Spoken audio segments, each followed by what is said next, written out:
I survived this long by staying out of trouble. Saving you may have changed all that. The world of Rage is definitely not the place to want to take your parents on vacation. It is a harsh, dry, unforgiving wasteland where death awaits you behind every corner.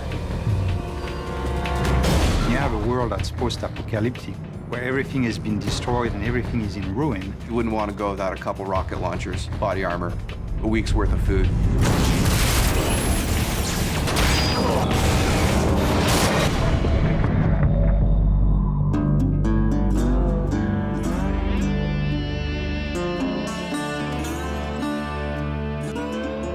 So the first character that you meet in Rage is named Dan Hagar. I hear there's something special about you Ark people.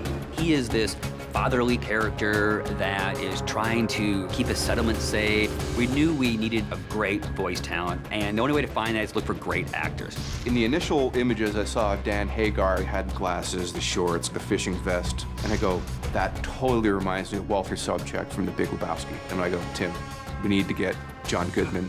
Welcome to the future. You can imagine if there was an actor from Hollywood that could survive an asteroid destroying the Earth, he would be on that list. Get to town. It'll be safer there. You can feel his fatherly ways. You can feel that he's got this tough interior. It really was a great combination. Sound really is half of your experience. The first half is being taken in with your eyes. The second half is being taken in with your ears. You should be able to look at something in the world, hear the sound that's coming from that, and think in your mind's ear, yes, this makes sense. This fits in the world. Gun sounds are one of the hardest things in the world to do, only because you're constantly hearing them. The shotgun is a type of weapon that when you hit the fire button and point it at someone, you really want to feel that kaboom. Get the sound mixed between the high-end elements to pique the interest and the low-end elements, the kick to the gut, to make you feel like you're in a living, breathing, cinematic experience. Rage is stylized realism. Visually, there was the idea of the scale that was really important. And then it was also like an idea of futurism. So it is still a believable city. You know, there was definitely a lot of visual from brutalism that has that feel that kind of relates very strongly with the authority. So I wanted to go with something that's very solid and very aggressive looking.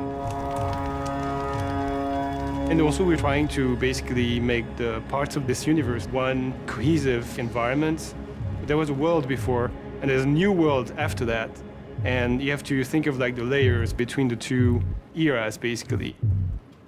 When I started this technology, I had some image in my mind of what it could do, but when the artists get a hold of this and they start working their magic on it, they produce things that, when I look at some of the scenes in Rage, I'm just, wow, that looks better than I would have thought this game could look. The technology right now allows us to paint on any surfaces at a pixel level. As an artist, I like the possibility of expressing your vision in a much higher fidelity. There's no textual limitation. The big challenge is more about when do I stop?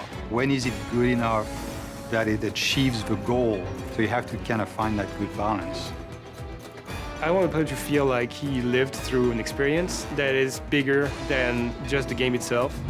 Everyone who's seen the game so far has had the same reaction. It's like a visual shock.